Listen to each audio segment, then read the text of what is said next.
Hooghly Bardhaman border এলাকায় ব্যাপক টহলদারি চালালো আরামবাগ মহকুমা পুলিশ।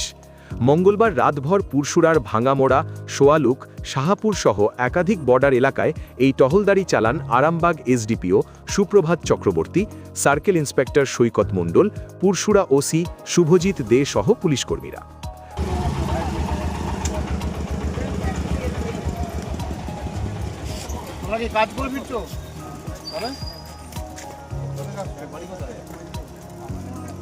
প্রত্যন্ত বর্ডার এলাকাগুলিতে বাইক নিয়েই পৌঁছে যেতে দেখা যায় তাদের।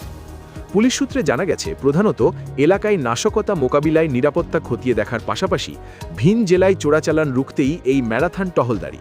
2026-এর বিধানসভা নির্বাচনের প্রাক্কালে এই টহলদারি আরও বাড়ানো হবে বলে দাবি পুলিশের। যেগুলো আমাদের রুটিন যে চেকিংগুলো আছে তারই মধ্যে আমরা আমাদের বর্ডার পয়েন্ট যেটা আছে পুরো বর্ধমানের সাথে সেটা চেক করে গেলাম। তো সেখানকার সার্বিক পরিস্থিতি, আশপাশের মানুষজনের সুবিধা অসুবিধাগুলো জেনে গেলাম। আর সামনে নির্বাচন আছে, সেটা তো একটা বাড়তি এটা তো বিষয় আছে। বিভিন্ন ধরনের খবরের জন্য লাইক ও সাবস্ক্রাইব করুন বাংলার কথা।